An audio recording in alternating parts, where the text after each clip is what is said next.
Access to this webinar is for educational and informational purposes only. Consult a licensed broker or registered investment advisor before placing any trades. All securities and orders discussed are tracked and monitored in virtual trading accounts. Virtual account prices and returns may differ from actual trading results. Commission costs are excluded. Neither Philstock World, Com, PSW, nor its affiliates, nor any of the respective offices, personnel, representatives, agents, or independent contractors are in such capacities licensed financial advisors, registered investment advisors, or registered broker-dealers. Nothing contained in this webinar, website, or promotional material constitutes a promotion, recommendation, solicitation, or offer of any particular investment, security, or transaction. Trading options involves risk. Visit the OCC website www.optionsclearing.com to read characteristics and risks of standardized options. PSW provides education and training services that are meant to teach you the risks and potential rewards of trading options, and we are not a service that tells you what to trade. We are not implying or guaranteeing any profit. As always, do not trade with money that you cannot afford to lose. Past performance does not equal future results, and results discussed in this webinar are not typical and are only valid on that specific or identified date. Your results may vary.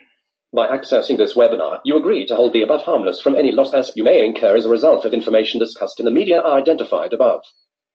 By accessing this webinar, you agree to be placed on our mailing list and receive our newsletter. Rest assured, we take your privacy very seriously, and we will not distribute or sell your information to anyone. Oh, that was it. Okay, cool. All right, let's see what's going on. Okay. Dun, dun, dun, dun. All right, so we have, these are the Dow, the NASDAQ, the S&P, and the Russell. And I have a little bet on the Russell. I had two shorts at 1582.80, and we're just above it here. So I should have doubled down, but I didn't. And the reason I didn't double down here because I already doubled down on oil and gas, which are a disaster so far. I have shorts on, well, wait a minute. Before we start that here, ahead of the Fed, I like the Dow short, so let's make that an official trade. We'll do two of those. So this is our official webinar trade at the moment. Uh-oh, only got one. All right, fine. I'll pay up. I don't want to miss it. All right, so we have two short at 24,869. I think that we're going to drop off on the Fed reading. I think they're going to be fairly hawkish, and I think that people are going to be not happy about that. Anyhow, so now we have an official short Dow bet. I like this bet too. So 1583.70 is a better entry than I had by a bit. So I like the Russell short and the Dow short. I like the NASDAQ short too up here. I mean, they're all good, frankly. We will see what happens. I think we said 28 was the big bounce, was weak, the strong bounce line on the S&P. So 28 is like right here, and we popped over it. But I don't count this pre-Fed excitement, as being a real thing. So I'm kind of ignoring what's happening right now, and just taking it as an opportunity to go short. Now oil, I got burned on because I was kept shorting. But now the reason I stuck with it though is because I have conviction on oil, and I want to hold a large position at a high strike. So I started shorting at, I don't know, about 64.50. And instead of stopping out like I should have, I just basically waited and added to 65. So I had a couple short at maybe 64.75 average. And then eventually and then I added two more and brought my average up to 64.78. On gasoline, I did something similar.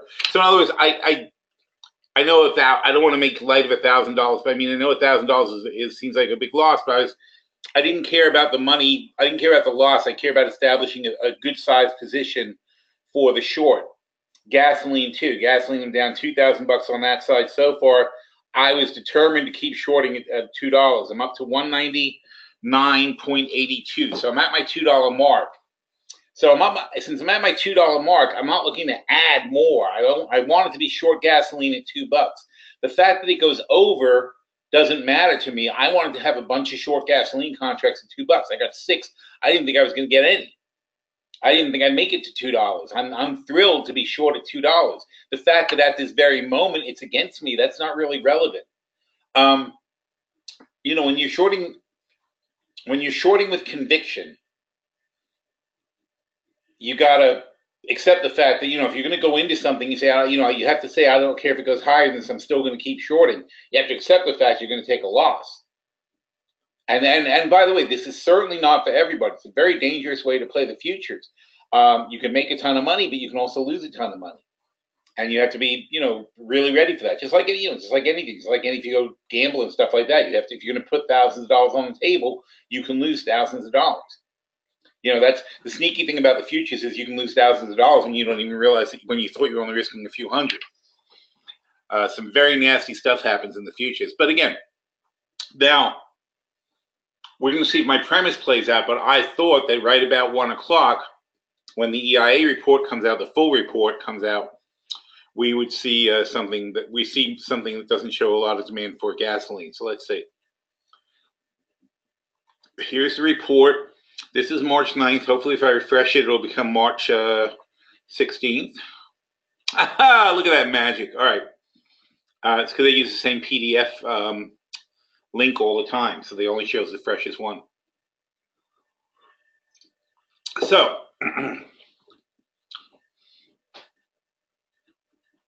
crude oil refinery inputs, blah, blah, blah. Okay. Forget what they say. There was a draw. There were draws in oil. There were draws in gasoline. On the whole, it was a pretty good report. But let's see what really happened. From last week, the input to refineries was steady. Gasoline production went down. See that? 9,925,9,882. Not much. It went down by 50,000 a day. But 50,000 a day, or 40-something thousand a day, is you multiply it by 7. And it's 250,000 barrels a week. So it's, it's a little bit here and a little bit there. Distillate fuel production actually went up a tick, so that's okay. On the draw side, you see that there's a little 2.6 million draw on oil, a 1.7 million draw on gasoline, a 2.1 million draw on distillates. All other oils went from 89 to 88, so that went down too. The Strategic Petroleum Reserve was steady. So in total, we ate up about 7 million barrels of oil were used. But if you look at the products supplied, the same amount of products were supplied as last week. And here's a question: did we ship more out? And last week we shipped out 2.6 million barrels a day. And this week we shipped out 2.7 million barrels a day. So basically we're shipping a little bit more, but not much, not that big of a difference, maybe 500,000 barrels a week. So the fact that we have a draw here, the fact that we have a draw in oil and product, we had that the week before also. And it just indicates that when you're exporting this much, when you're exporting 2.7 million barrels of petroleum, which is 7 is 49, right? So 7 is 4.9 and 14, 18 so we're exporting about 19 million barrels a week of gasoline, and we only consume total 20 million barrels a day, and we only have a draw of 6 million barrels. So if you're exporting 19 million barrels and you have a draw of 6 million barrels, that's not an indication that you are consuming a lot of oil. It's an indication that you're exporting a lot of oil. This is not a real consumption number, and they're using it to prop up the figures. The Saudis are on this big tour. It's the same thing as usual. They're promoting this Aramco thing. They're really trying hard to get the price up. Now, that's valid, and also we're coming into the holiday weekend next weekend, so it's all in all, it's a dangerous time to short, and it's early in the news cycle for the contracts. So there's a lot of reasons not to short, but I want to hold this for a while because I do expect to pull back in a correction. But we'll see what happens. And by the way, the reason I wanted to get into it today, even though we have the holiday weekend coming up, is because just in case the Fed tanks the market, it'll drag oil down too, and I can make a quick few $1,000s. If not, though, I'm happy to hold this for a few weeks and let this thing play out after the holiday. Meanwhile, we're waiting on the Fed. They come on at 2 o'clock, I guess, and we'll see what happens there. Look at more charts.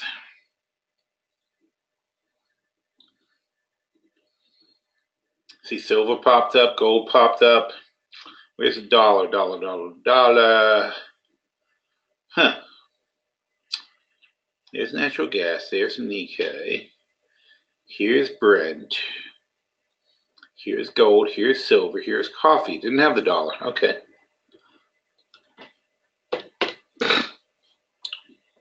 And there's the dollar, just still under 90. So not really not much movement in the dollar here. I wouldn't say the dollar's having any effect on the markets. We had this just huge pop all of a sudden at like 11 o'clock. Everything popped up, but it's calming down a bit now. And oil with a super move up. Boom. And Brent, they're trying to get Brent to 70. They're really trying hard. But, you know, people are going to take profits. Even, you know, look, here it is at 65. So we went from 65 to almost 70 since Friday. And what? Did anything really change that much since then? No, of course not. You know, it's just nonsense. So we'll see what happens. We'll see what happens when it shakes out a little bit.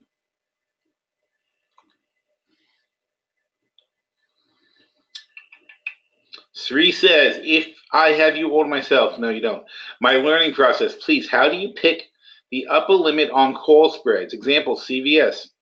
I know you don't particularly care about CVS. Put on my fill cap and bought $55 calls. Now I'm stumbling. All right. So you bought the $55 calls on CVS. Well, first of all, we start by, we don't make up numbers. We look at CVS. Oh, look, it is CVS. How interesting. Were you asking me about that last week? Because this computer I'll need for the webinars. All right. You bought.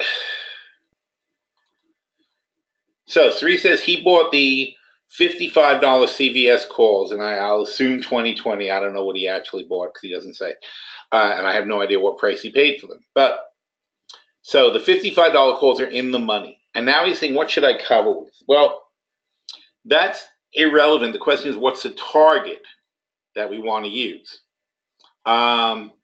We actually sold puts. I think we sold the $60 puts on CVS. Oh, that's the wrong thing. Oh, no, it's not. In the long-term portfolio,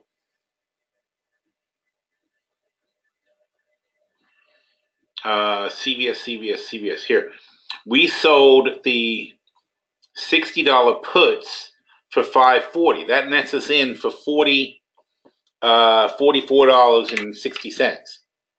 So we're fine. We're not worried at all. Not 44, sorry, $54. So we're not worried at all. We're just saying if it gets down to that price, then we'll be interested in CVS. He's being aggressive the other way. He's buying 55 calls.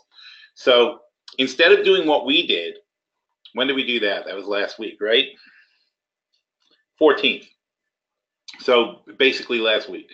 Yeah, in fact, exactly last week. So what we did last week is we sold a put. We were not being aggressive. We sold a put, and we said if it gets cheaper, then we'll be interested in making a play. I assume that Sri saw the same. I assume we were talking about this in the webinar. But rather than sell a put and get paid, see, here's the problem. In fact, so we're talking how many days ago? 5 business days. 1, 2, 3, 4, 5. So around here. So rather than do what we did, which is sell when it's at 70, we sold the $60 put for 5. So it has to fall 20% more before we get in trouble. What he did is he bought the $55 call and apparently didn't cover it. So I'm sure he got creamed on this play. So he did the exact opposite of what we do. We say be the house, right? When we say be the house, it's because we're selling premium all the time. Every move we make is aimed at selling premium. Because the only sure thing in the market, and this is the whole casino concept, the only sure thing that's ever going to happen to you in the stock market is that the premium you sell will expire or buy will expire worthless. Doesn't matter where the stock goes up or down or sideways, the premium still goes to zero. Doesn't mean the option goes to zero. It means that the premium of the option goes to zero. So when you buy premium, you're giving away that money. You're saying, I don't care, it evaporates to zero. When you sell premium, you're collecting that money. We always collect. So we never buy a naked call unless the stock has moved drastically down. We will uncover a call that we had and buy back the short put or the short call. But we don't generally go in buying naked calls because this is what can happen to you, and then you're totally screwed. Anyhow, so his question is, how do you pick the upper limit on a call spread like CVS? He says he put on my fill cap. He says he put on his fill cap and bought $55 calls. That's not your fill cap. That's your anti-fill cap. Unless you just bought them today, in which case it's not such terrible. But still, you want to cover them because you don't know when it's going to recover. And frankly, when you buy them, so CVS. So I don't know if you bought it. If you bought them last week, you screwed yourself. If you didn't buy them last week and you bought them now, the $55 calls of 2020 with CVS currently trading at $63. The $55 calls are $12. So how much is 55 plus 12? It's 57. Sorry, 67. And CVS is at 63. So what are you paying in premium? You're paying $4 in premium. That $4 will expire worthless. For sure. That's the only definite thing you know about this spread. You don't know if you're going to make money or lose money, but you do know that you just handed somebody $4 that will expire worthless in 2 years. So unless CVS gains $4, which is almost 10%, or it's 8%, let's say. So unless CVS gains, or 6%. So unless CVS gains 6 or 7%, in 2 years, you make nothing, and anything less than that, you lose money. Even if it's flat, you lose. That's not a good way to go into a stock. So what do? If we're going to buy a call, we always want to mitigate it by at least selling more premium than we bought. So first of all, that's not about the stock price so much as I want to say, hey, I paid $4 in premium for this call. So I'm going to sell at least $4 in premium. Then you have to contemplate the target. But in this case, I'm looking at this one. The $65 calls are $7. So do I think CVS will go above 65 in 2020? Well, why the hell would I bought it? Why would I buy it at 63 if I didn't think it was going to go to 65? So assuming you think it's going to go to 65, then this spread of the 55 for 12 and the 60 and the 65 for 7 is a $5 spread. You're paying $5 now for a $10 spread. And how much in the money are you? Your $5 spread is $8 in the money.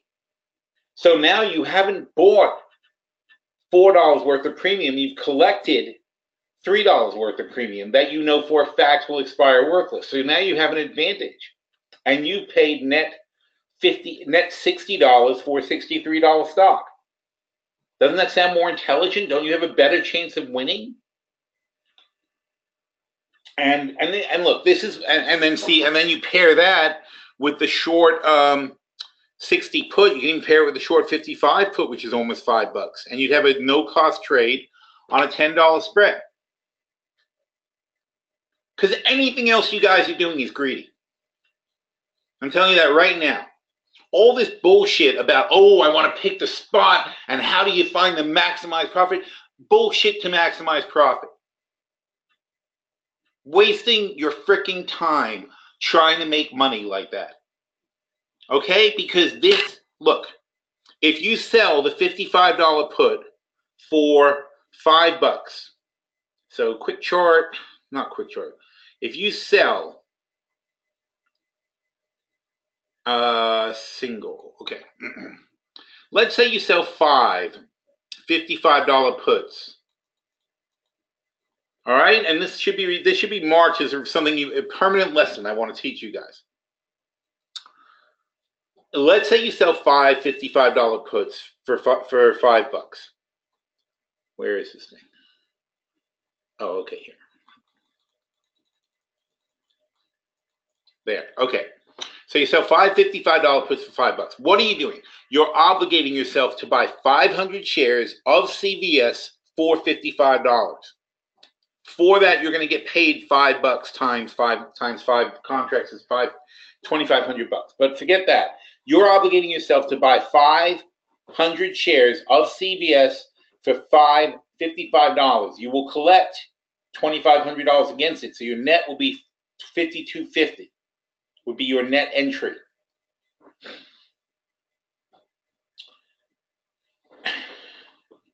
So when I do that, my broker tells me, and this is an ordinary margin account, not a portfolio margin account. My broker tells me that it's going to cost me $2,000 in buying power. That's no problem. And I'm going to get paid $2,500 less commission, blah, blah, blah, $24.89, whatever, $11. My buying power is going to be deleted by $2,000. So I'm collecting $2,500 cash, and I'll have $2,000 less buying power. That's all it cost me to do that. Now, I take my $2,500 cash, and I buy 5. Now, I could do nothing because, frankly, that's a nice payoff. If CVS is over 55 in 2 years, my $2,000 margin I put aside will generate a credit of $2,500 for me. I'll make 100% back on my money. Not even my money. It wasn't even money. I keep the money that I got in the first place. But if I want to be more aggressive, I add to that the spread, and I buy a vertical spread. And it's going to be the 55, 65 bull call spread. And it's going to be a $5 credit and $5 debit, sorry. Okay, so I'm buying 10, or buying 5. There. Now, if I buy 5 of the 55 calls and sell 5 of the 65 calls for a net 5, then I'm going to spend the same exact $2,500. And if I did that, I would have 50% of my buying power taken away, $1,200, but I collected $2,500 on the other one. So I'm using effectively no buying power at all to do this spread. And I'm going to make, if we hit my target of $65 on CVS, I'm going to get back $5,000. So the put will expire worthless, and I'll get $5,000 for the spread. And I'll be done with it. And I will have made $5,000 on no margin whatsoever. And if I have 10 trades like that in a $100,000 portfolio,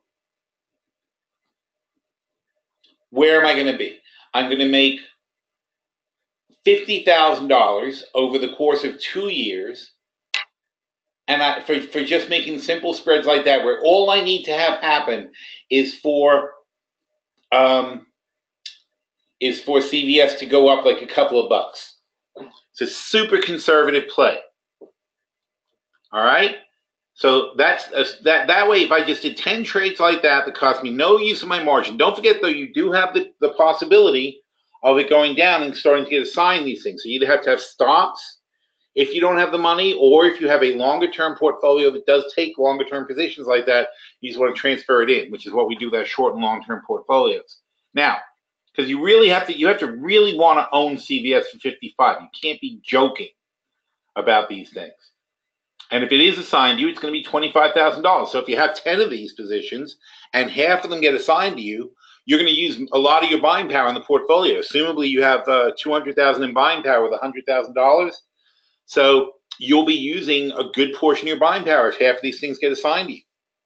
So you better want to own each and every one of them for the long term as a portfolio. But in case, assuming they don't go down, assuming there's no market crash and they don't go down, you're just basically going to make a very boring $25,000 a year for 2 years on a $100,000 portfolio. And I know that's dull. And I know you wish you could make $100,000 a year for 2 years, but here's where I need you guys to wake up.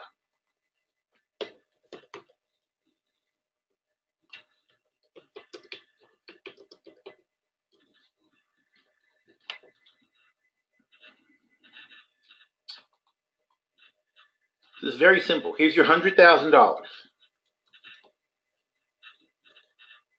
And now in 2 years, you're gonna make $50,000. So that's gonna be 25% a year, 25% a year. And we're gonna calculate that.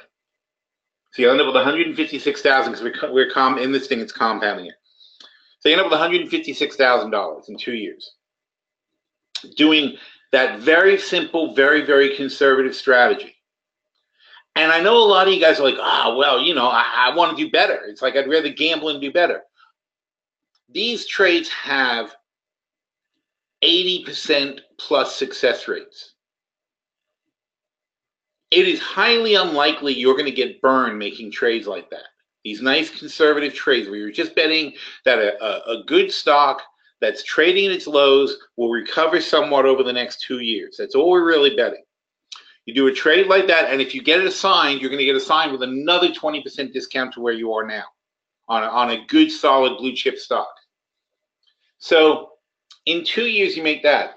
But the thing that people don't understand about compounding interest and compound rates is if you give it 5 years, doing the same thing, sticking with the strategy, it's $300,000. Now you've tripled your money in 5 years. Because every time you roll them over, every time you move into new trades, you have more money to spend and more money to go and so on and so forth. Now, if you do this for 10 years, it's $1 million. So what I want you to understand is that when you make 25% a year consistently for 10 years, your returns are going to average 93% a year.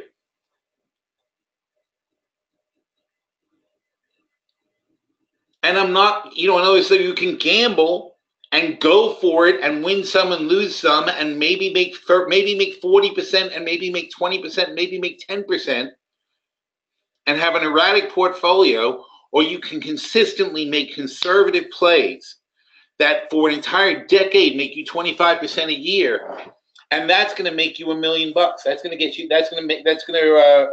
give you 10 times return. If you go, once you get past that, once you get past 10 years, it's an exponential thing. And for 20 years, again, with super conservative play,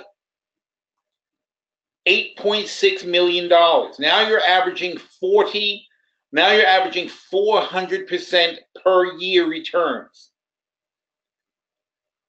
It's the same 25% plays we make over and over again. And as the money expands, we put more money into the plays. That's all we're doing.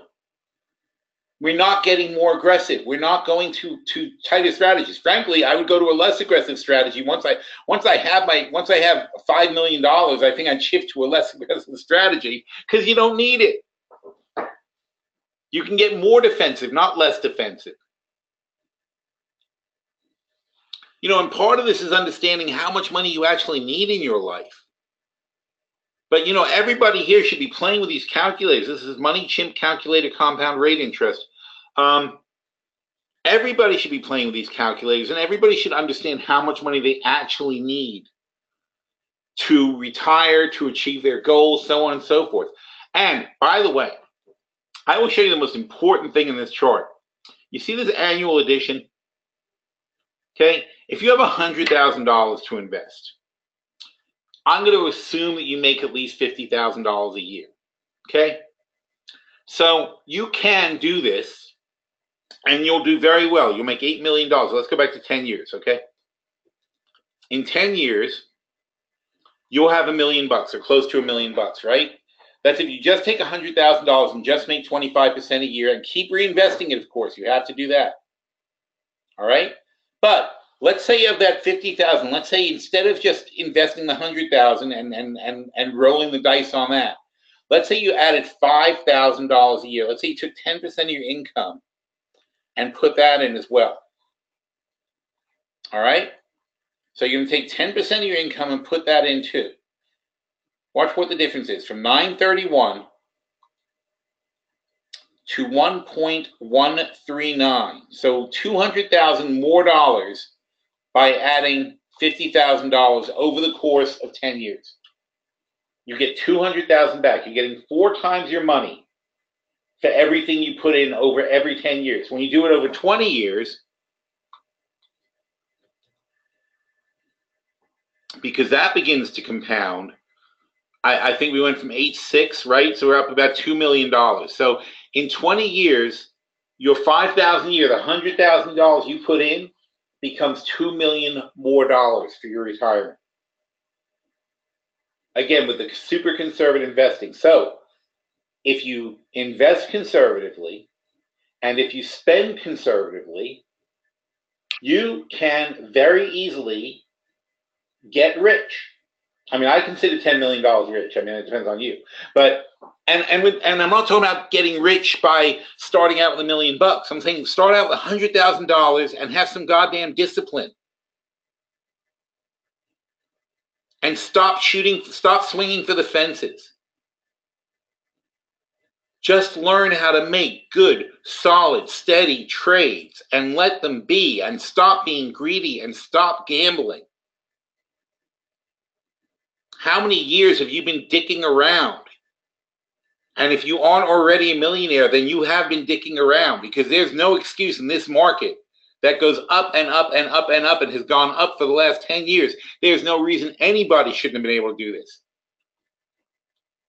Not 10 million, but I mean in 10 years. There's nobody who started doing this in 2008 when the market crashed. Anybody started at that time with $100,000 and put $5,000 a year into the market has this kind of money.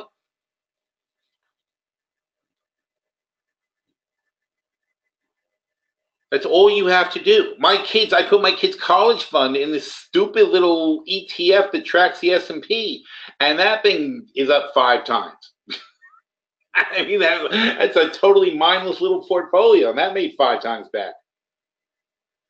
The market like this, they're just giving money away, and you don't have to be smart. You go back to, you can go back and look at our lists from random. Look, let's pay. Here you go. Let's be an example here. Virtual portfolios, and we're going to go older, and let's go 12 pages back of virtual portfolios. All right, here you go. 2012. Is that even old enough? Portfolio recap. What on earth is this? Oh, that's just one stock. What the hell was that? Okay, here you go. Here's our conservative income portfolio. It's kind of like the long-term portfolio, but it's for retirement people. And by the way, there are great articles. So that's 12 pages of, 5, 6, 7 articles a page that you guys can read back and look historically. How do we invest over time? So, well, look at that. We were still playing Frontier back then. We had Super Value. All right. We had Super Value. We had Metal Steel, ACI. TBT was a Treasury Shorts. We had Boeing. That went well, obviously. All right. So what were we playing here? Kraft, Exelon, Hudson City Bank, GE, not good. Hewlett Packard, CCJ, we gave up on them. Uranium, BlackBerry. We had BlackBerry at the time. We had IMAX. But look what we were selling you, 25 puts. They're still at like $20. We had FTR, we had GLW, we had Annaly Mortgage, we had Valero, and we had Titan. You can look back and see these stocks that we had. Boy, I did these by hand back then. What a mess. Ugh. Good God, what a pain in the ass. And we analyzed each position. Look, we have 3,000 Annalys at $15. I think they're still around that price. Where's my thing?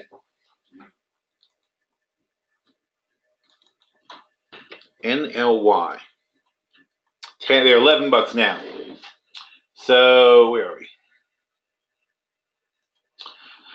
All right. So we have the shares, but if you think about how much money since 2011 we collected on NLY, that is a lot of money. There's a lot of dividends came in over that time. Let's see, 62 cents a quarter at the time. So that's like $2 a year.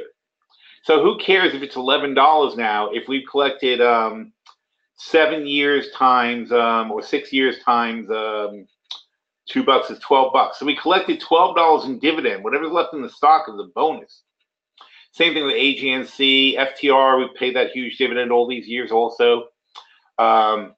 Cisco, Hudson Bank, RRD, they got split up, but we did good on those. New York Bank, SKX is the financial inverse ETF, WFR, Sonic, Holly, Mavian, we always like. And see, we're buying them at $1. It's like, we buy these things when they're low. You'll see a lot of these names repeat on us. Ford when it was $10. It went up from there, of course. Alcoa went way up from there. ACI, OIH was still playing, even though it's way lower these days. Berkshire, oh my God, they've gone up. Caterpillar also huge up. A&R, Toyota huge up.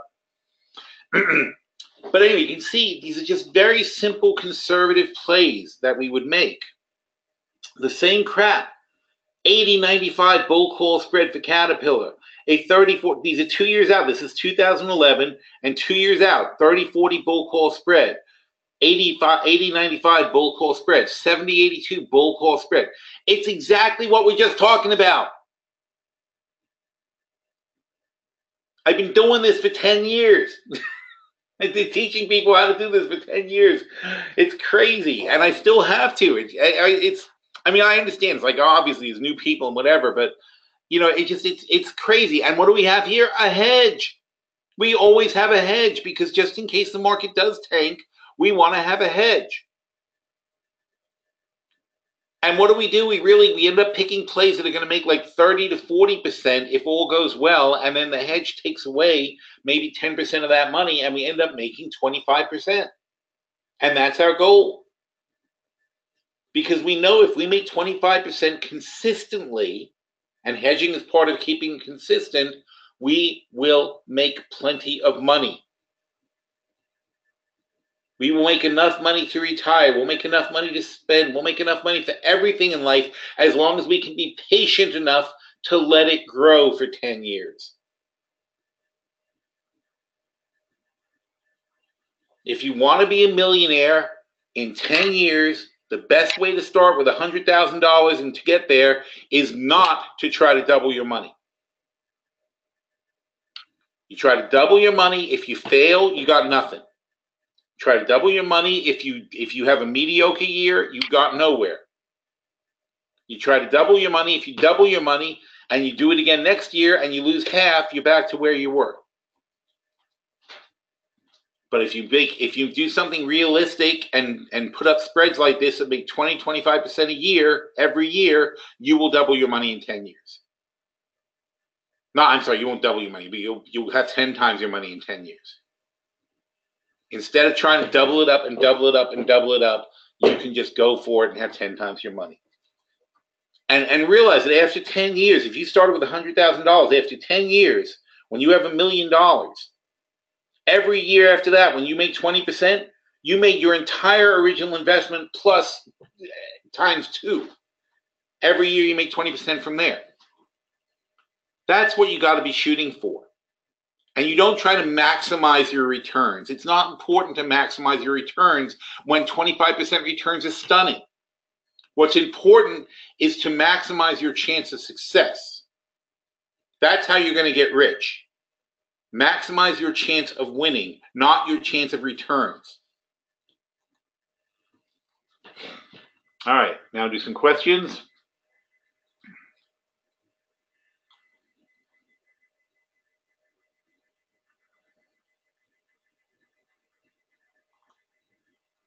Olga says, let's see. I would like to know, in the event of a correction, what actually happens to a hedge like TZA? Let's say, okay, that's a good question considering we just covered this. Let's say you have a bull call spread with a long call. Wow, everybody has to give conditionals, huh? You guys are crazy. All right, let's see. TZA, what portfolio is this? I can't see. Long term. All right, let's go to the short term portfolio. And where is TZA? Oh, we don't have TZA in this portfolio. How funny. Guess we must have it in the OOP.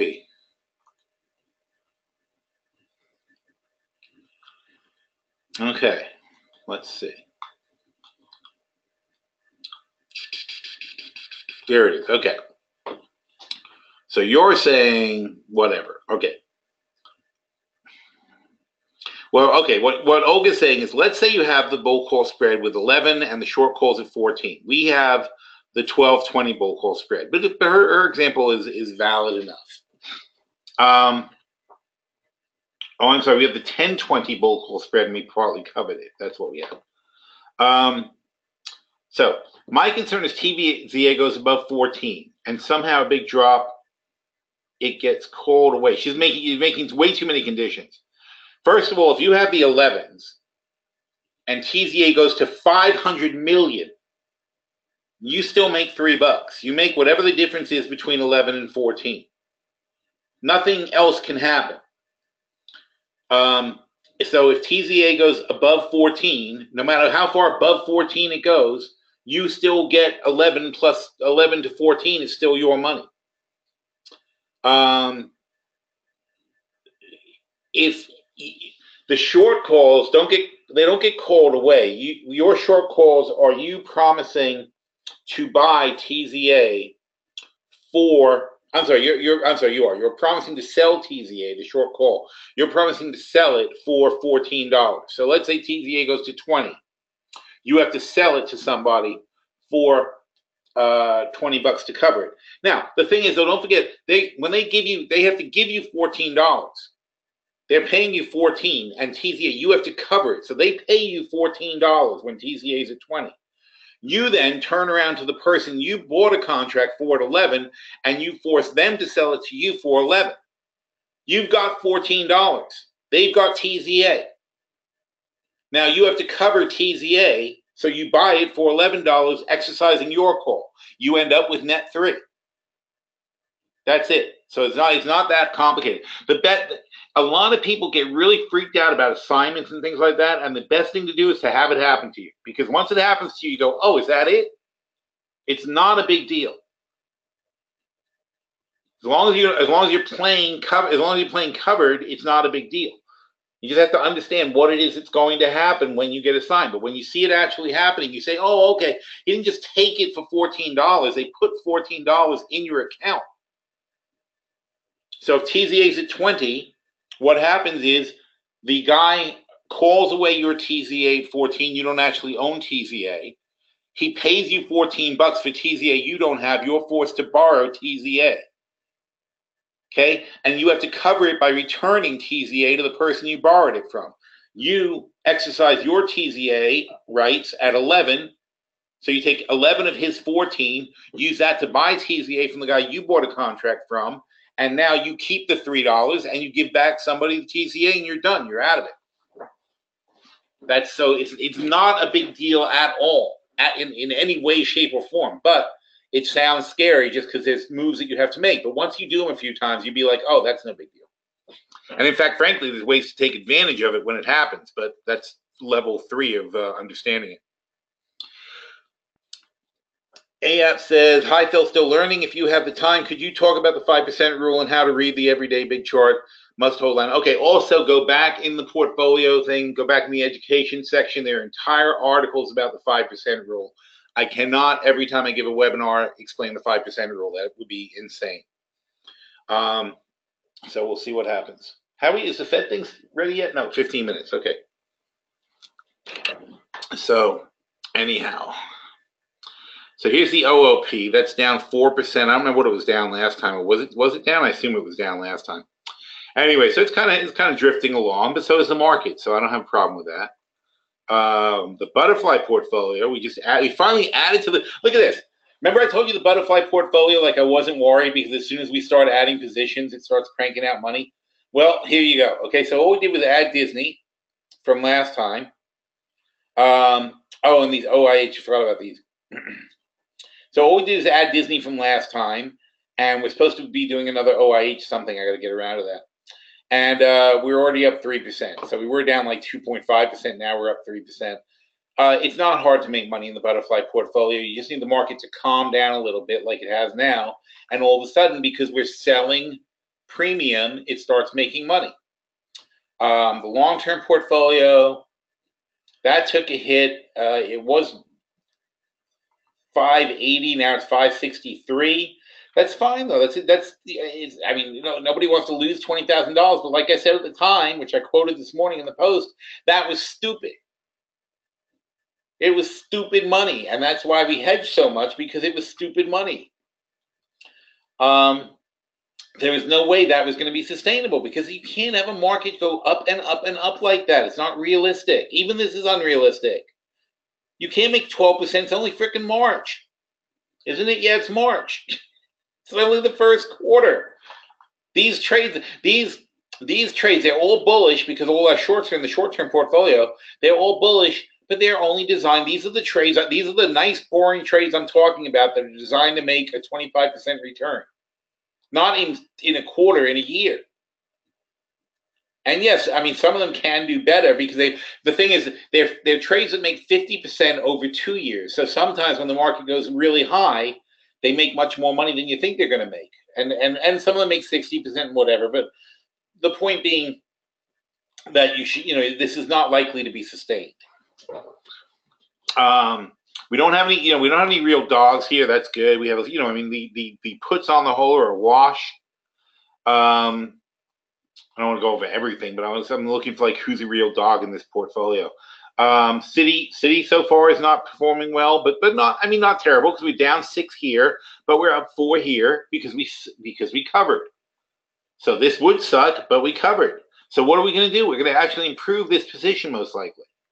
And then we have the short puts. What are the short puts? City's at 73.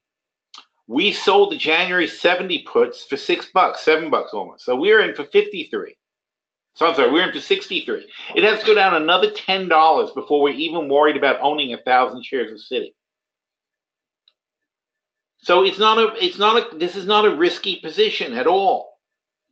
And realistically, by the way, we have the 72.50 calls, the $85 call spread. Okay, so we're in this thing for 22 minus 13 is 9, minus 67 is we're in this thing for about $2,000. Our break even is maybe 74.50, and they're at 73.50 right now. This was not a risky play. It's gone against us, but it wasn't risky. Chipotle, that's actually, even though it's got a huge red number, it's massively profitable because it is offset. And again, had we not covered it properly and so on and so forth, we wouldn't be making money. Here's one that's not covered properly. FNSR. That's really far down. And we already have a pretty big position. We didn't cover it because we thought it would come back, and it has not. What is that thing doing? But I still like them, so I can't really, I don't want to change it right now. Ugh, how annoying. So, when it comes back to 20, next time it's at 20, we'll cover it. But right now we're going to leave it and wait for it to come back. Look, I mean, it's a crazy stock anyways. Up, down, up, down, up, down, up, down. So we'll just wait for the up part. Anyway, not going to review the whole thing, but I was just looking for things that are, honestly though, it's kind of, look how, actually come to think of it, I want to show you. It's okay, so FNSR not good, GE not good, but $5,000 compared to what you make on the other ones, it's not a big deal. Limited brand, not good, but we covered. We had the 35.50 spread, and we're down $3,000 there, maybe $4,500 including the put. But the put is we sold the 45 put for $11. That's $34. They're at $39. The only loss here is on paper. If limited brand finishes at 40, we make money. Okay, if it's at 40, we have to pay $5 to the put holder, but we collected 11, so we'd be up 6. Why? Because premium expires worthless. It's the only sure thing you can ever do in the market. Premium expires worthless, so sell it. And all these are profitable. And when you add up all these little profitable trades, they're not that little. Some of them is 22,000 up, 16 down because we sold the calls. You can't have all wins because we're betting against ourselves. But still, that's plus 6, and then plus another 4 is 10,000 right there. I mean, that's why it adds up so fast. It's a 28 diversified plays: gold, chemicals, airline, residential real estate, retail, bank, infrastructure builder, another miner, oil company or natural gas and oil, restaurant, autos, optical cables, GE conglomerate. I haven't even said the same thing twice. Okay, here we go through a portfolio. Everything is from a different sector. It's totally diversified.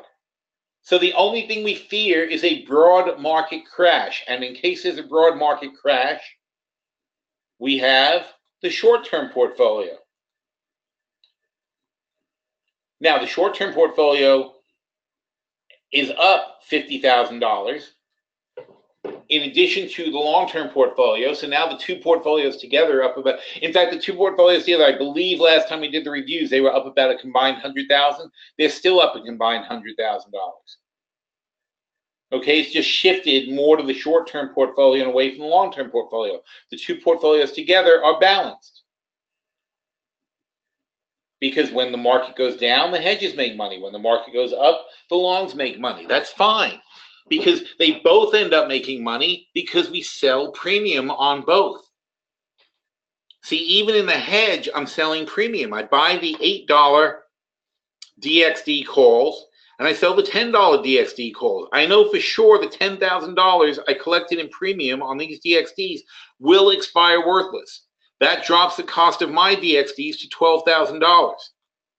Now, they may come in the money or they may not come in the money. If they don't come in the money, since my net cost here is $1.10, wait, that's not right. No, there's 20 of them. My net cost here is 55. So when these fall to 55 cents, they're 85 cents now. When these calls fall to 55 cents, I'm going to recover. I'm going to salvage the money. And there's a whole article in our strategy section called Salvage Plays, which is this exact strategy. When this stock falls, when the $8 calls fall to the cost of the spread, which was net 55 cents. So when it falls to the cost of the spread, I will, before I lose my money, I will roll the calls. Now, obviously, these wouldn't fall to 55 cents unless the 10s were likely to expire worthless. So I'm not going to roll the 10s. I'm going to roll the 8s. And I'm going to roll them to the September or the January whatevers. And yes, I will spend more money, but I'll be recovering the 55 I put into the first trade. I'm spending more money on my new hedge, and then I'm going to cover the new hedge by selling more premium. So I'm going to keep rolling this $12,000 insurance policy over and over, and I'll effectively I won't spend more money. I'll spend the same money over and over again, basically. That's what we do all the time. The initial cost of insurance, and that's something people don't understand also. We set up new portfolios, so we have expensive hedges. But over time, our cost of insurance drops dramatically because we recycle the insurance we already sold. And that makes a huge difference going forward. It really compounds our returns because we're using the same old insurance to cover all our new positions next year. All right, it's about Fed time, so I got to start shifting my focus. 3 lost audio, but then she could hear again. Fantastic. Oh, that's so great. All right. For a new position on ABX, is it worth it to sell calls at this price point? Well, let's see. Do we have time? I don't really have time for that. All right. If I look at ABX, I think it's really ridiculously low right now, but, we'll see. All right. So they're about 12 bucks. Probably that's the right price. 15 is more like the right price. Where the average is. They're really, really underpriced. But again, we go back to you're worrying about maximizing return. I'm saying I don't give a crap. I think it's a good time to buy ABX. And there's somebody willing to sell me ABX at this price. So what can I do to make them happy? I'm going to say instead of going for some higher price, because what's your question here? Okay, for a new position on ABX, is it worth it to sell calls at this price? So after that whole lecture I just gave you, you're still asking me if it's worth it to play conservatively. All right, so what do you think my answer is going to be? I don't care if I'm starting a new position on ABX at 12.21. I'm going to say, okay, well, do I think it's going to? I think it's going to definitely be 13. So I'm going to say I'm going to look to sell the $13 calls, and those I can get 220 for. So if I can get 220 for those, and here are the 8s that I can buy for 5. So if I can take the 8-13 spread, that's 100% in the, not 100%, it's mostly in the money, for 5 minus 220, which is 280, for $2.80. So now what am I paying? I'm paying net 1080 for ABX. And I can further lower that by selling $10 puts for 95 cents. So now my net 280 becomes net like $1.90. And if I'm in for $1.90 on the $8 calls, that means my break even is $9.90, which is about right because I sold the $10 puts. So basically they'd be worthless too. So my break even is $9.90, which is 20% below the current price. Yet at $13, I will get back $5 on my $1.90 investment. So I'll get back about 150% gain in 2 years if ABX gets to 13. And you're asking me, what did you ask me? Is it worth it to sell calls? Or here's the thing. Or so you can lock in 150% gain in 2 years if ABX barely goes higher, or instead you can risk $5 and possibly lose it in the hopes that it goes higher because you're greedy. So what do you think it's worth? This is the whole point I'm trying to make here. You don't need to take risks to make money. Yeah, I mean, it's all a risk, but you don't need to take big risks to make money. You can make 150% by playing ABX to go up to 13. What more do you need? Why do you need anything else other than that?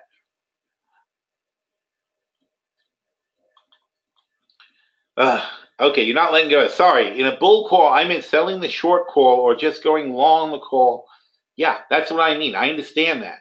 No, stop doing that. Okay?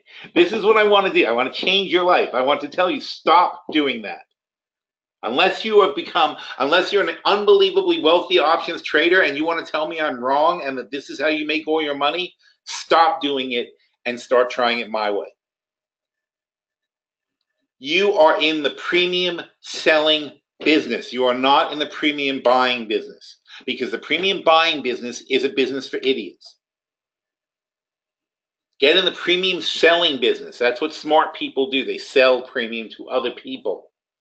Don't be the sucker. Be the house. All right, Fed time. All right, let me put on my TV because I'm not prepared for this, so I'll let them tell me what happened. And we'll watch. Hang on, let's see. Charts. Ooh, so these are still high. The Russell is still high. Now, of course, you know, the Fed meeting's like fortune cookies, unfortunately, because it's so hard to figure out what the hell they're saying.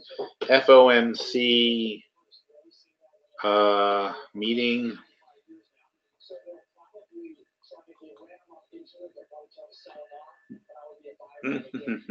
Okay, so we expect it to show up here soon.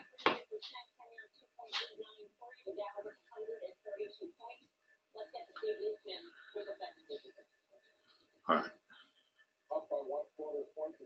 They raised rates a quarter point.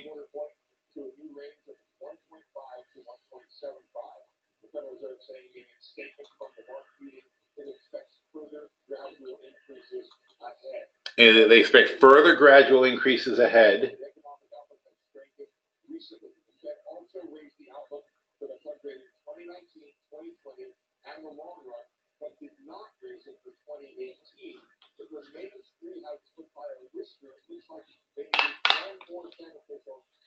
Okay, they're only having 3 hikes. That's why the market's popping.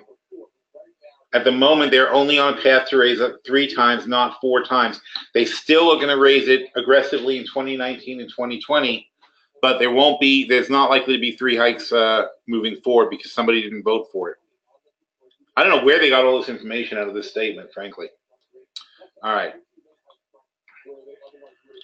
So what has that done? Not much. The Dow went insane and popped to 25,000. Oh, did we have a short on the Dow? Sorry. Active trader. Okay. So we do. We have a short of 28.69. I'm sorry. I would have totally shorted another one there. That's down 800 bucks, these two already. Oh, here we go. Okay. So when it hits 25, I want to short again. There's nothing in here that really makes a difference. What the frick?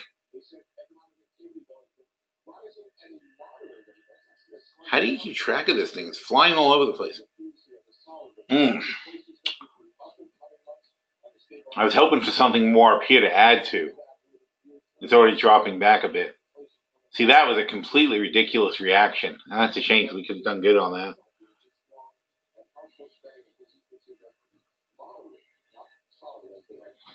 All right, well, no play, unfortunately. Well, we'll see what happens in a few minutes. So my gasoline's still there, and my oil is still there, so that's fine. So let's see what they are saying.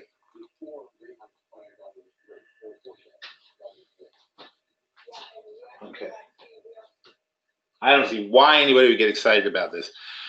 Information since the Fed met, blah, blah, blah. Labor market continued to strengthen. Economic activity has been rising moderately. Job gains they keep seeing strong. See, when you see strong labor, strong jobs, that's not good for for Fed. They're going to want to tighten. Unemployment stays low. Recent data suggests growth rates of household spending have moderated. That's a negative to raising rates. On a 12-month overall inflation, items other than food and energy have continued to run below 2%. Market-based measures of inflation. And meanwhile, today, energy is like flying through the roof. So that's funny. Measures of inflation compensation have increased in recent months but remain low. Long-term little change on balance. Consistently with its mandate, the committee seeks to foster maximum employment price stability. The economic outlook has strengthened. The committee expects that further gradual adjustments will expand at a moderate pace. In the medium term, and labor market conditions remain strong. Inflation is expected to move up and stabilize around 2%. Near-term risks to the economic outlook appear roughly balanced, but the committee is monitoring inflation developments closely. They will get more aggressive if there's more inflation. So yeah, and on a day when oil is spiking, why would you think that's not going to happen? In view of realizing expected labor market conditions, the committee is going to raise the target range for the reserves to blah, blah, blah. The stance of monetary remains accommodative, thereby supporting strong labor market conditions and sustained return to 2%. In determining timing and size of the future, this is key. The target range for the fund rate, the committee will assess and realize into its objectives maximum employment and 2% inflation. This assessment will take into account blah, blah. Oh, for God's sake, they just repeat themselves. Readings financial international developments. The committee will carefully monitor actual expected inflation. The committee expects that the conditions will involve narrow or gradual Fed increases. The Fed funds rate is likely to remain for some time below levels. However, the actual path of the rate will depend. This said nothing like what they said on TV. Why would I listen to CNBC? That's not what it said at all. Oh my God. I mean, it's totally not what they said. They didn't say anything about not raising it 4 times. All right, well, there goes all the fun, because we could have added more if I had read that faster, because unfortunately, look at that. They're idiots. This is what they say, and this is what actually happens. Now it's starting to fall. How crazy. There's nothing particularly bullish about that. It's the same statement they always make. It's barely any words have changed. And somehow CNBC makes this thing about it, like as if they made a massive change in policy. Okay, so that's where we are. So no change, and we're in the same position. So everything I said before is still standing. There's nothing very bullish about what the Fed just did.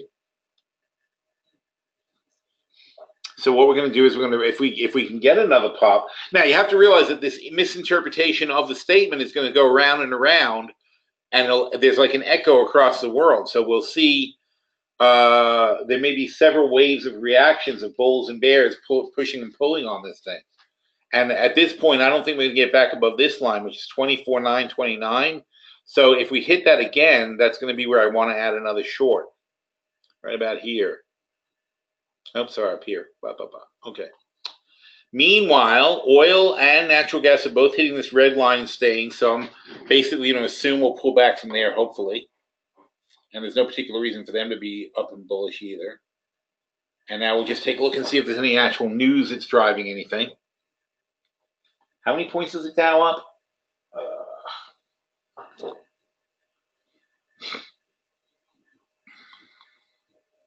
Oh, wait, 24.9. I really want to catch this.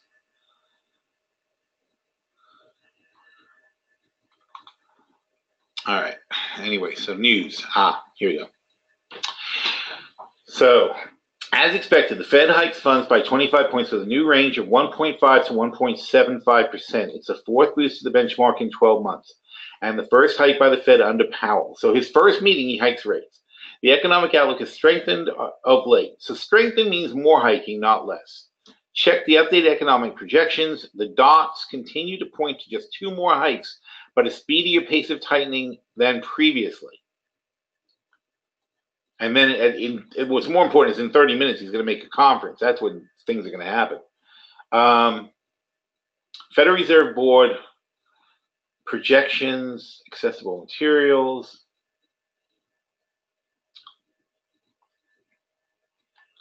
So this is the Fed's own interpretation of where they see GDP. First of all, look at this. Look at what they see of GDP. In 2018, we'll be lucky to hit 3%, then down and down from there to 2% in the next 2 years. This is a complete and utter disaster. If under Trump's plan, if we don't hit 3 to 4% growth, then that entire miss in GDP is going to drop into the deficit.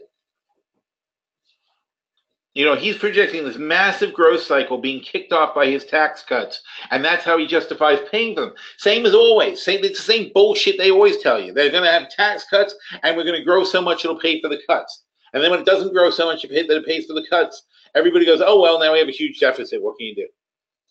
So we're going to have a huge deficit. What can you do? Except it's already $21 trillion. The interest on our deficit is going to be $2 trillion a year pretty soon. Think about that, considering our government only collects $4 trillion total.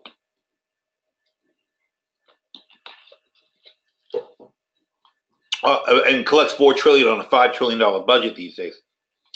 Here's the dot plot for interest. So here you go. So here's the interest we pay on our $21 trillion in debt. Right now we're paying 2% in 2018. We're going to pay 3.5% next year. That seems like a pretty significant amount increase. Remember, they just raised their rate to about the range of 1.5 to 1.75. That's where we are now. We are now here. This dot plot is where you expect to finish the year. So 2 Fed people say we'll finish the year where we are now. Most of the Fed people say around here, which is 2.25%. If we're at 1.75 now, we have to have 2 hikes to get. That's what they mean when they say it's 2 hikes. And we have 2 more hikes, 3rd hike in the year. We have 2 more hikes to get to this spot. But look, next year, the low, except for a couple of outliers, most people say we're going to be up at 3.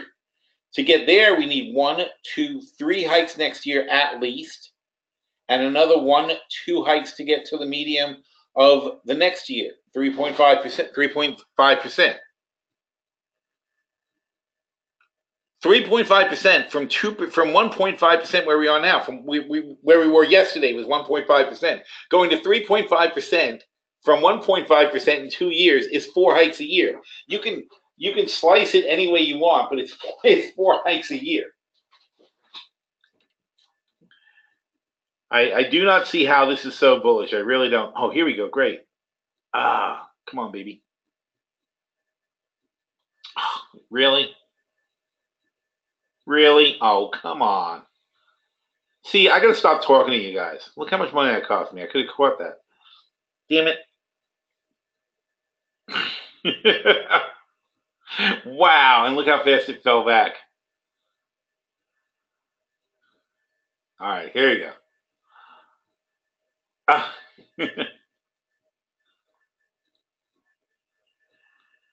I'm gonna add one of it. Here we go. And a little higher. Oh, it's greedy. Oh, I regret it. All right, one. I'm only adding one there. Now I'm at, see, now I'm 24,888. I want to get to 24,9. How do I get to 24,9? If I have three that are 12 shy, I need to be at least 36 over. So right here, actually, if I add one now, I think I'm going to get it. So I'm going to add one now and see what happens. If it fills. Yes, 24,9. I did the math correctly. See, so now I have 24,9. So now I have a nice number I can remember, and I know where I want to be. So I have 4, and if I get back, I'm going to cut back now. Now that I've raised my cost. In fact, since I'm talking to you guys, I don't want to mess up. So I'm going to put a buy right there. I'm going to sell one there. That'll give me a little alert when it gets down in that area.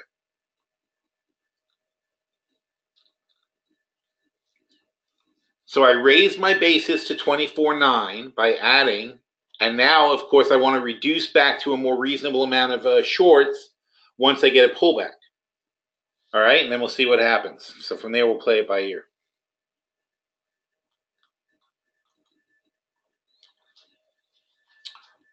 All right, any more questions? No questions. Fantastic. We're going good. All right, now let's see what else. Let's see what the reactions are around the world aside from the thing. So that's how the dot plots work. Tesla shareholders approve multi-billion-dollar Musk pay. Really? Well, actually, you know what? That's true, though. If it wasn't for him, they'd be in trouble. If a regular person had to come out and explain how much money they're losing, yeah, I think that'd be a big problem. $2.6 billion. But it's over 10 years. So, it's only $260 million a year. So let's not go crazy. He's not that overpaid. $260 million a year. List of rivals set to testify. Blah blah. That's not exciting. H&M. Who cares? Facebook. Oh, what did Facebook do now? Oh, they go up. Look, Facebook recovering. Oh, that helped the market, I bet. IBM launches blockchain starter plan. Dio's more analysts weighing on sales. What is IBM doing? A blockchain starter plan that will allow startups to build blockchain products cheaply. It already is cheap to build a blockchain product. It's not hard at all. They're focusing on the ledger, not the currencies. Okay, whatever. Steve Wynn might sell out the company, but it's not helping them any. Well, I guess the fact that he's going to sell a lot of shares is going to put pressure on the stock. China regulators want Qualcomm concessions in the NXP bid. That's not surprising at all. PetroChina. Lululemon. Jeez. Oppenheimer is bullish. Sears cuts $15 million in interest costs via debt deals. I can't. That poor guy, he's like trapped in that thing now. Nordstrom. This is not very exciting. All right, I don't think we care about any of these things. Very.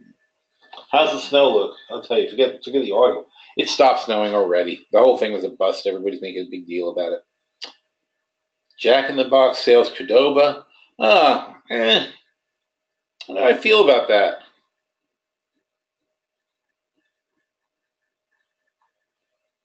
$305 million. See, I think Cordoba's pretty good. I don't know why they would sell it. It seems like a low price to me. Oh, well. I guess, obviously it wasn't doing well for them. But on the other hand, I guess I like Cordoba because it's like very good quality, fresh food, but maybe it's probably just not making the kind of money Jack in the Box wants to make because they're used to, they have really good markups at Jack in the Box. So it probably doesn't fit their profile of what they want to do.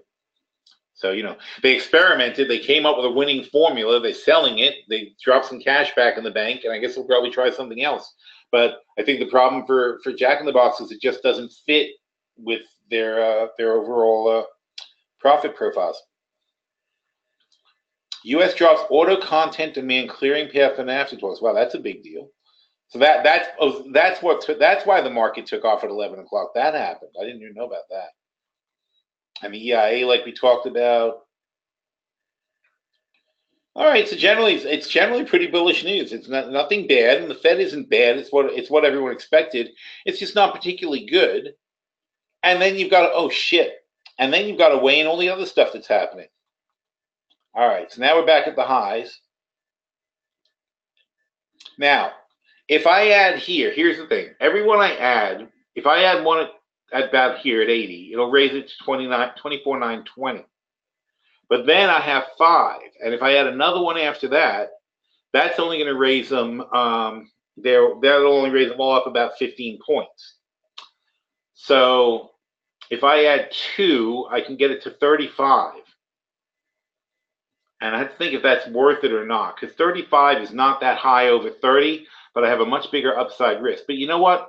Since I could stop out over 25, stop out of my new ones for sure, it's not that big of a risk. So I think I should probably do it. So if we do hit 24,990, then I should add. Meanwhile, now I'm getting creamed on oil and gas because they're popping. So it's going to be a rough ride on these futures, I tell you. Oh, here we go again. So sorry, not big winner this week. We got a $1,300 loss on 4 contracts.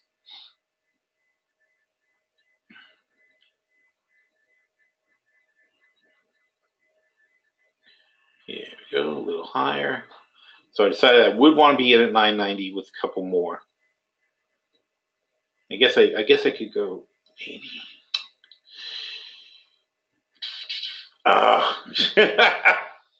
It's so frustrating. It really is. Like it's funny because even though it's going against you, you want it to go higher, even though that's going to be more against you, but you just want it to be higher so you can get a better price. That's the problem. Anyway, all right, what was I going to do? I was going to look at the Wall Street Journal and see what they have to say for themselves.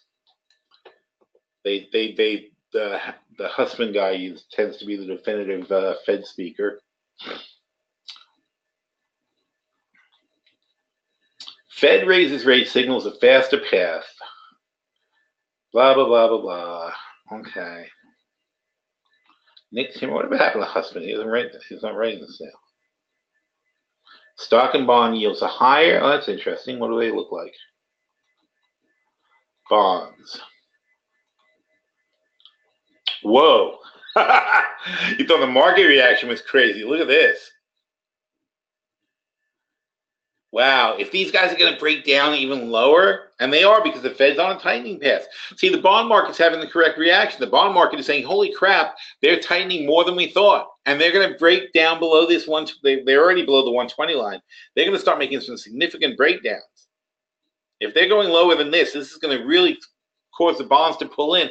And if you think that's not going to affect the stock market, you are crazy. That is not how it works. In addition to the Fed, okay, here, the statement tracker, I love that. Okay, so this is all they changed. These are all the things that they've changed since. They changed December to January, no, obviously. Economic activity has been rising at a solid rate, and now they changed solid rate to moderate rate. So in other words, economic activity is slowing down. Job gains have been strong, and unemployment has stayed low. Recent data suggests that, so they're saying specific things are good, but not in general. Recent data suggests that growth rate of household spending. So recent data suggests growth rate of household spending have moderated. So they are concerned that parts of the economy are already slowing down. So if we see strength, where you see them being cautious, if you see that the growth rate of household spending and business investment, if those pick up, The Fed will tighten much faster than people think. This is really their basis for not raising rates faster. Is this little thing right here. Recent data suggests growth rates, household spending, business investment have moderated. Economic outlook has strengthened, so the overall outlook is still good. In the media, okay, wait. Further adjustments in stance. Economic activity will expand at a moderate pace in the medium term. They added that as opposed to just saying at a moderate pace. Labor market conditions remain strong in the coming months instead of this year. So they're concerned about the labor market falling off. They're concerned about how long we expand. And you can tell from the plot that we just looked at that generally they are not expecting a robust economic growth. They're expecting a slowing economic growth that takes us down from current less than 3% GDP all the way down to 2% next year. So they're not expecting any kind of real economic strength here. And now if the government goes and passes a stimulus package or something like that, that's going to give them a reason to do more. All right, how are we doing here? All right. Missed that chance, right? Still, we're going to play correctly. So if it comes back down now, we want to get back to 2 when we get even. Did I kill that thing? Oh, I killed that extra one. I want to. So, all right. So here you go. So I have 4 where I used to have 2. I really want to at 29. Oops, went the other way. I really want to at 29. I want to get back to 2 at 24.9. Sorry, I keep doing that. At 24.9, I want to get back to 2 because then I have the amount that I wanted was too short at a much higher strike.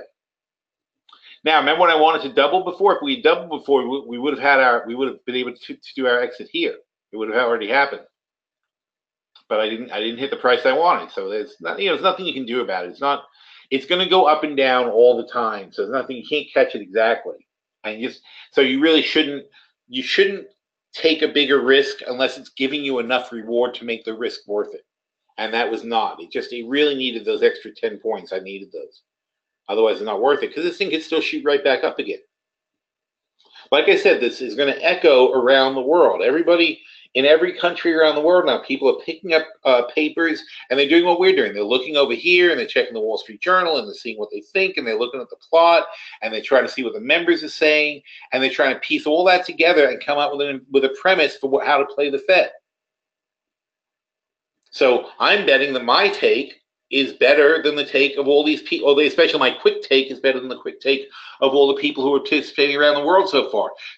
Now, part of the reason is I'm not necessarily smarter than all these guys at JP Morgan and Goldman Sachs and whatever, but my advantage over them is I don't have to have a meeting before I set the policy. I say right away, boom, I'm going to make a trade because this is my gut.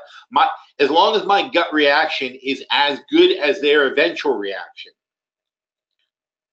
All right, because I'm not saying I'm not smarter than Lloyd Blankfein. Lloyd Blankfein's looking at this thing the same thing I am, most likely. But the thing is, even if he believes that, he still has to call a meeting with his senior staff and sit everyone down and do a little quickie PowerPoint and go on. He doesn't do it, of course, his guys do it. But they have to put up a little PowerPoint and they have to talk about it. And everybody has to say, okay, so in that case, we're going to do this and do that and do that. Go. But that all takes a half hour, 45 minutes.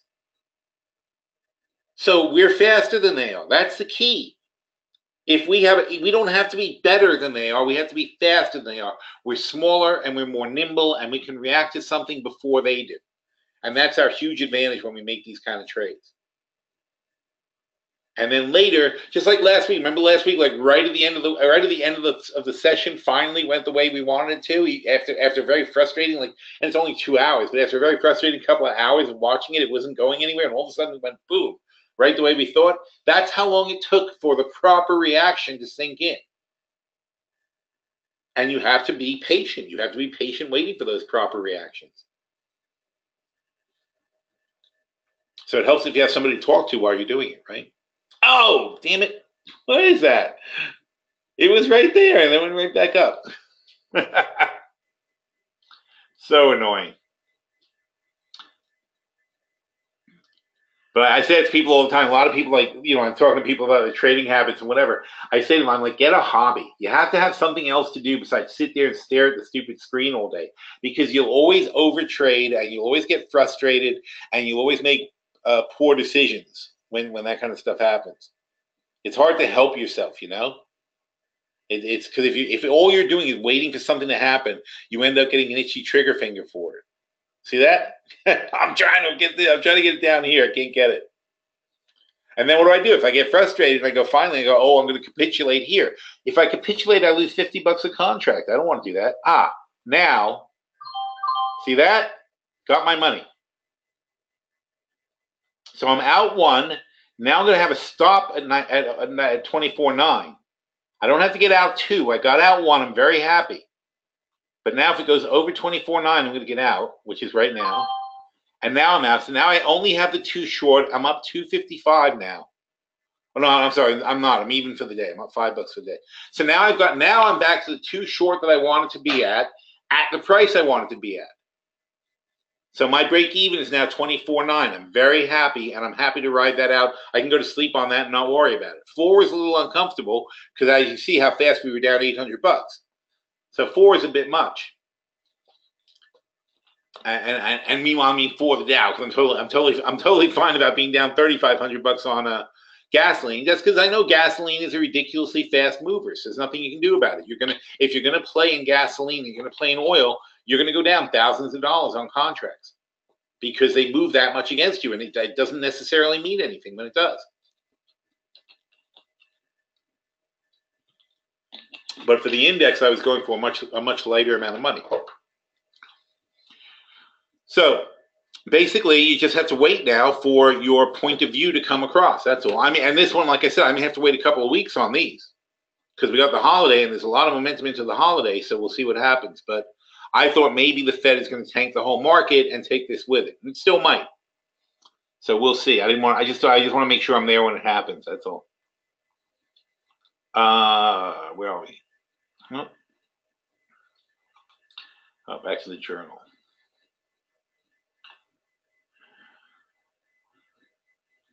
Fed up doesn't. What's Fed up? Oh, an activist group. I don't even know about that. Okay. Oh, Powell's speaking. Is he speaking yet? No, a few minutes. That's the next big thing. Is Powell's going to speak.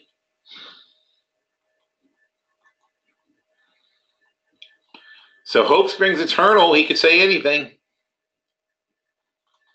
Well, I don't know what they think he's going to say, but that's what they're doing. Here's a live blog. Ooh, that's exciting. Starbucks reaffirms 12% earnings growth rate target over 3 years. Is that 4% a year or is that 12% per year? I imagine it's a target 12% or more over. Still think that's 4% a year.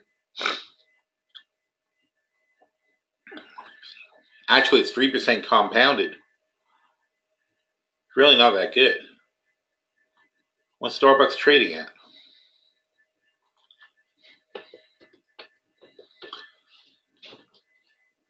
See, words mean things. So they're already trading 20 times earnings. That means there's no reason to if they're only going to grow 3%, there's no reason to pay anything more than what they're at now. That is not very exciting. And that means if anything goes wrong, with the overall market, it's not going to be good. All right, so Powell waiting for, watch the conference here.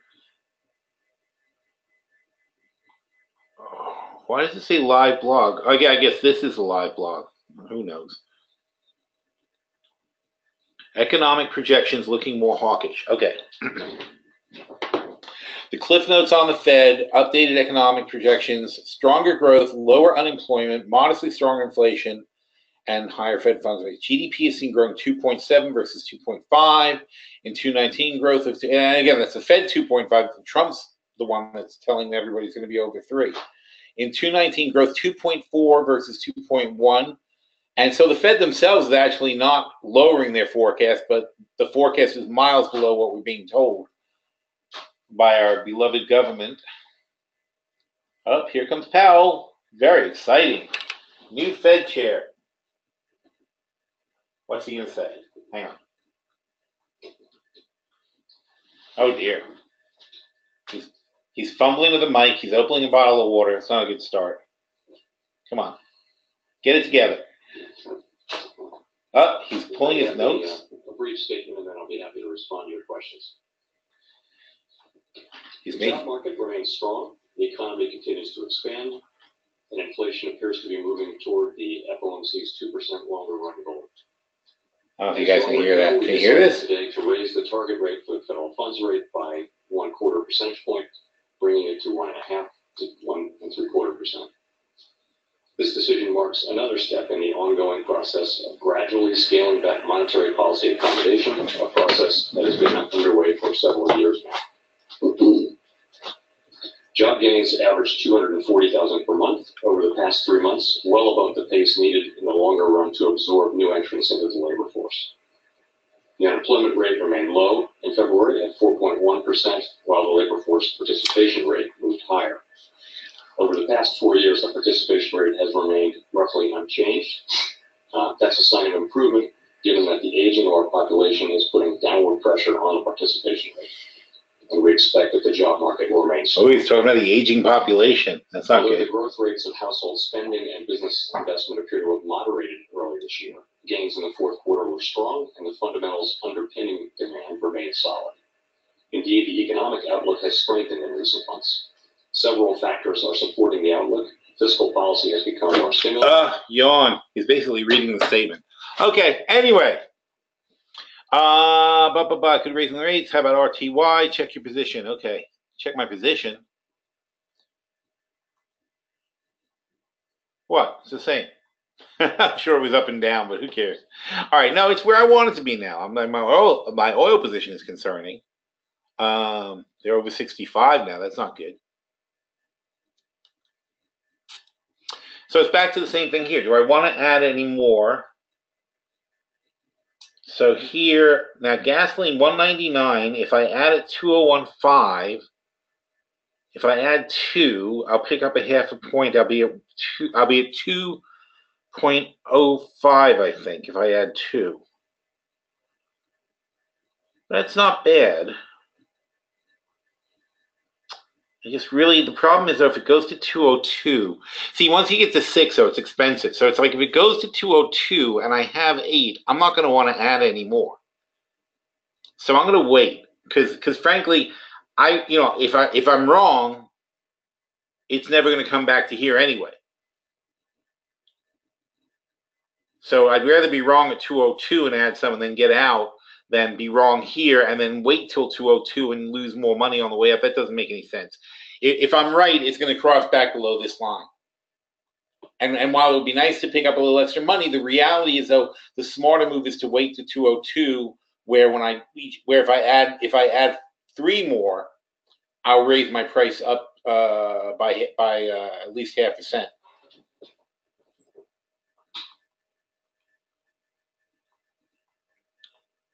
Yes, so that makes more sense. This doesn't make it doesn't right now. It would just be, it's just basically throwing money in because I'm frustrated, not because it's a good idea.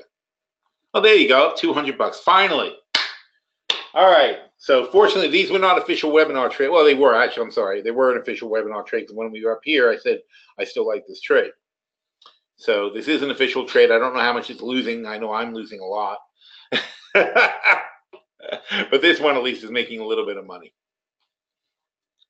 And I think the whole thing will make money. I think Powell's not going to say anything that's going to be encouraging for the market. I know somebody said, what about the Russell? Yeah, you can short all these indexes. You can certainly, when the NASDAQ crosses back below 69, you can short that and keep a tight stop back over 69. All right, so I can ignore these guys now. I'm not going to trade them, so it's okay. So I'm going to go for ES over here. We'll take a look at that. And we'll take a look at RTY.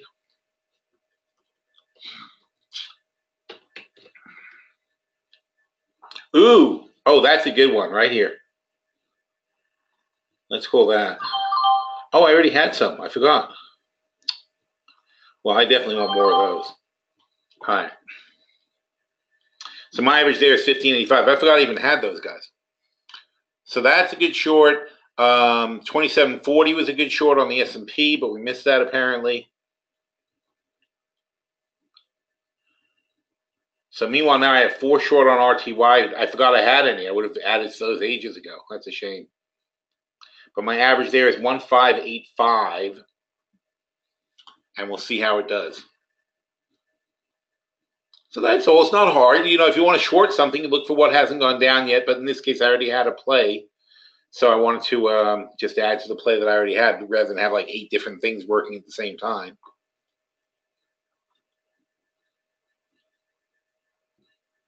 Damn it. Oh, man, I would have loved to have covered that up here. Oh, well.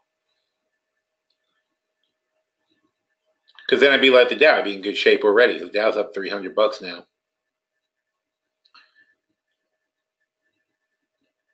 But this one will make up ground really fast if I get a nice move. And just like the Dow, though, when I get back down to my even spot at 1585, I can then cut back to 2. And then just see, oh, there it is. In fact, it's great when you can see your break-even point. It makes it so much happier, right? Wow, look at this coming down now. Think we can go red for the day? That'd be exciting. Oh, Steve Leeson asking a question. A higher growth forecast, a full point above the long run. Lower unemployment, 7/10 below the long run. And yet very little change in inflation. What does that say about what you and the committee believe about the inflation dynamic? And how is it that in that context, you justify 3 rate hikes this year and ostensibly 3 next year? That's a good question. A full $600 billion, I guess, annual rate decline in the balance sheet. Where's your biggest concern here? Is it in overkill when it comes to rates or underkill? So you're right that the outlook did improve, as I mentioned, and as was in your question. The committee's estimates of growth went up, the committee's estimates of unemployment went down, and there was a very slight increase in inflation. And I think that reflects essentially, if you think back to the era after the crisis, unemployment was 10%, it's now 4.1%. You've only seen very gradual upward pressures on inflation and wages, despite that very large. Powell is saying that the Fed is worried about wage inflation and that they can't afford to ignore the possibility it can creep in. Changes in unemployment that simply reflects the. And he's making a point. He's saying, look, remember when we started doing this, unemployment was 10%. Now it's 4%. People act like 4% unemployment is something. I mean, 4% is full employment. You can't shove more people into jobs once you hit that number. You know, on one hand, the risk would be that we wait too long and then we have to raise rates quickly, and that if we wait too long, we have to raise rates quickly, and that would be shocking to the market. If we raise rates too quickly, inflation then really doesn't get sustainably up to 2%, and that will hurt us going forward. We need that, and it's we need to make sure that inflation expectations are anchored. He really wants 2% inflation. We're trying to take that middle ground, and the committee continues to believe that the middle ground consists of further gradual increases in the federal funds rate as long as the economy is growing. All right. See, now we were at $500 now. If we go below 400, I'm going to stop out of this. Thanks. Nick Timmerhouse with the Wall Street Journal. And it's going. Symmetric inflation target, what you outlined in your motion preventing persistent deviation. Nope, that's good. I want to understand what symmetry means. All right, now I want to lock in 500. Because don't forget, I still have the Russell, I still have the other one. So, I mean, I want to take something off the table. Up, 550. Ooh, look at that. 585, 600. Now I can lock in 600. That's nice. 700. Holy cow. They really didn't like what he just said.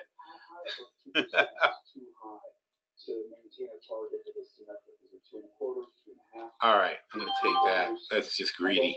For how long?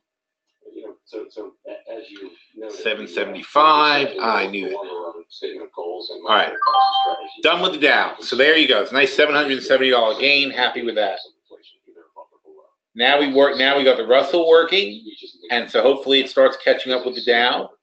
So that's how we think of it. 110. And I think I wouldn't characterize what we've done over the last 5 years as tolerating, an undershoot of inflation. We were always pushing toward 2%, and I think that is how we look at it. I can't give you an exact number. It just we haven't agreed on that. It just is that we're always always going to be seeking 2% inflation. And we're always going to be seeking 2% inflation, Powell on the other says. side of the mandate, and we have to balance that against the deviation of unemployment from its goal, and also just the duration of it as well. Chairman Jim Buzangaro with the LA Times. Even with the extra fiscal stimulus and the tax cuts, your median growth projection is just up to 2.7%. And then this year... Now this guy's asking about whether the tax cuts... Is the continued talk in Washington about tax cuts bringing growth to 3% or higher on a sustained basis, overselling their potential impact?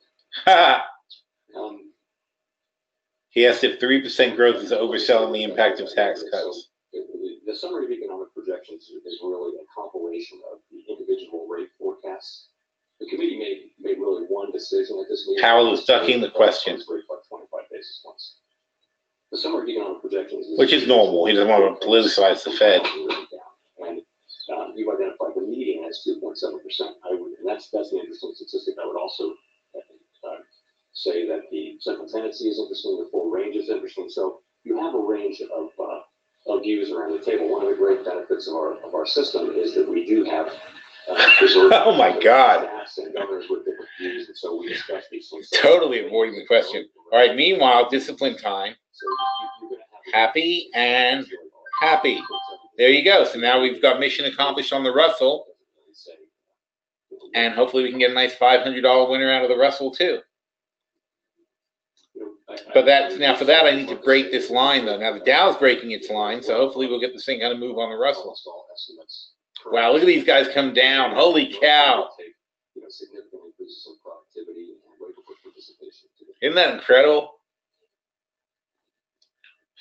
So not off to a good start as a new Fed chair. We'll see if it sticks. Who knows? I mean, but like I said, it's what I was talking about. In other words, you can read the thing, and you don't have to be better than the guys who make the decisions. You just have to know. You just have to make a good decision yourself, and then got to place your bet, and you have to say, okay, this is what I read. This is how I think it works, and hopefully other people are going to start agreeing with me over time. But our advantage is that we can digest this stuff quickly. We had a certain expectation, and we were ready to move on it right away.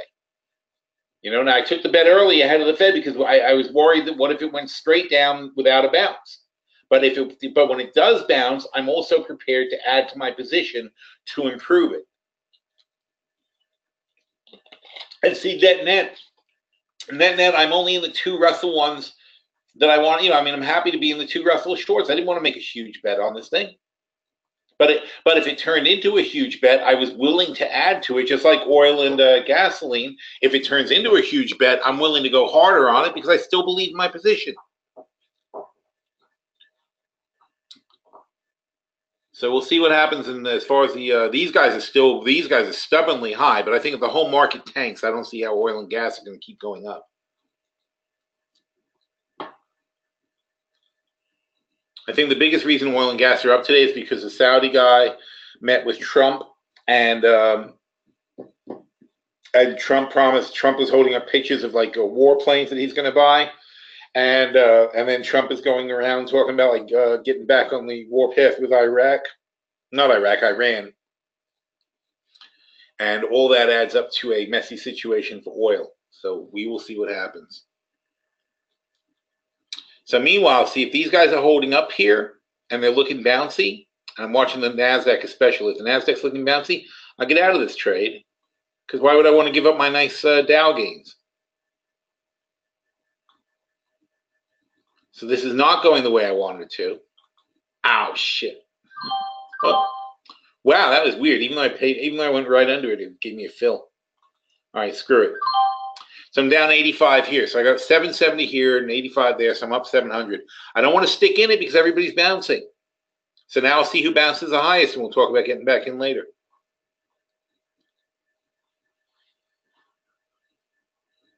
Unfortunately, we're going to have to wrap it up shortly. We got about 15 minutes left. So, I don't want to force anything. I want to see who now bounces the most.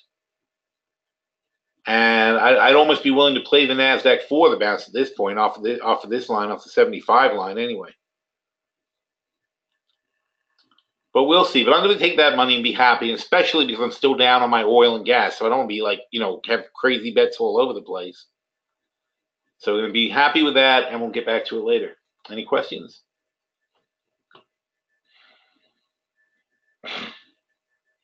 With the move in CNG, would you close out 250 put for $7, January 19 expiration, sold them for 30? Does it make sense to hold another 8 months for $3,500?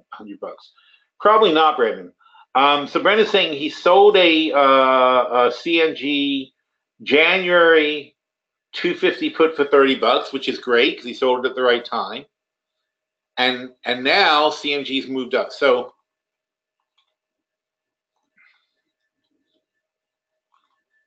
CMG. There's several things to consider here. Okay, so you sold the 250 puts for $30 and it's rocketed higher, basically. So it's almost a sure thing that you're going to collect the other $7 that are left on the put. So, but the question is, do you have something better to do with the money and margin that you're using? So depending on how much margin you're using, if I go to CMG,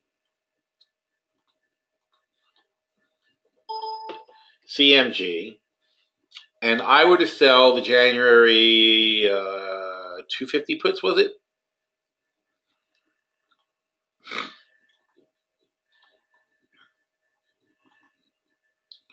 Sell, 250 puts. What? Can you believe the spread? That's crazy. 7.00. All right, so $7. All right, so margin on that is $13. So you're paying $13 margin for the $7 puts. So it's not it's okay. It's not terribly efficient, but it's not awful either. The thing is, do you have anything better to do with $13 worth of margin? Is mostly the question. And assuming it is $13 worth of margin, is there something better you could do with that money? So when it was down there, you were willing to do that. I would say, first of all, if you look over here in 2020, the 250 puts are 14, which is double. So let's say CMG rockets higher. You're going to make more money on these, right, on having these puts. If you instead sold like the 300 puts, these are $30. And how many did you say you sold? Did you say? Okay. Anyway, so those is 7. So let's say you had 10 of those that were short, and for $7, and you can get $7,000 off the table. I mean, sorry, you pay $7,000. I would do half. So I would buy those back for 7. Then I would sell 5. So buy them back for 7,000. Then I would sell 5 of the 300 puts for $32, and that would be $16,000. So I would net another $9,000 in my pocket. You have a higher obligation at 300 than 250, but your obligation is for half as many shares as you would have had.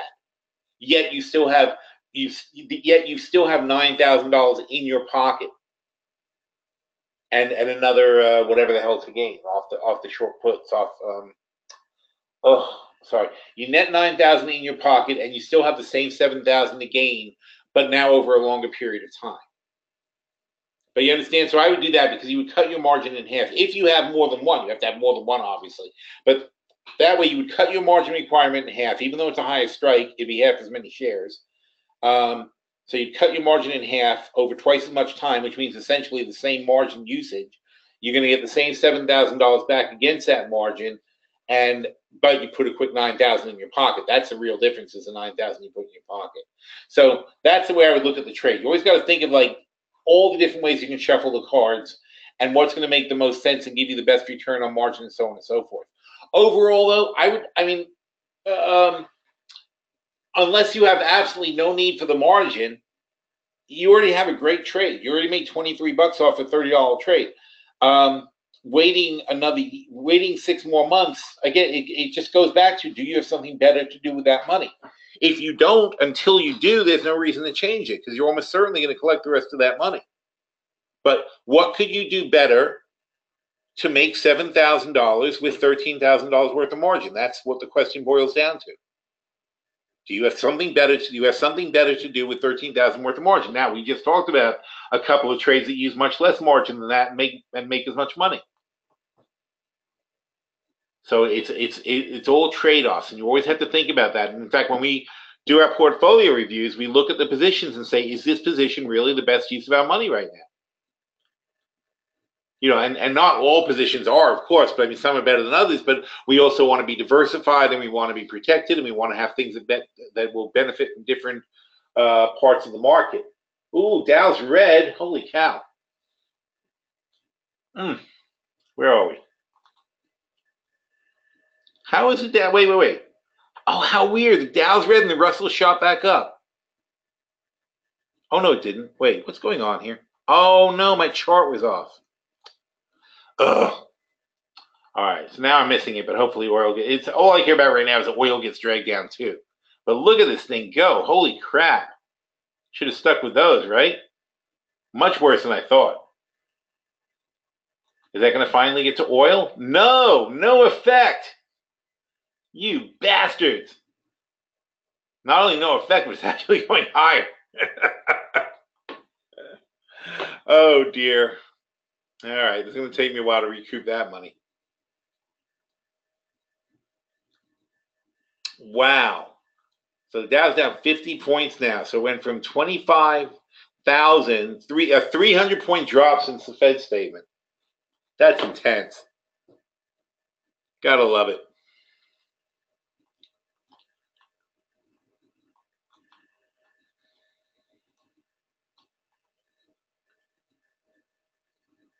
All right, so Brendan's happy with his thing. Oh, he has 5. Okay, yeah, so he cut it back to 2 or 3. That's the way I'd go.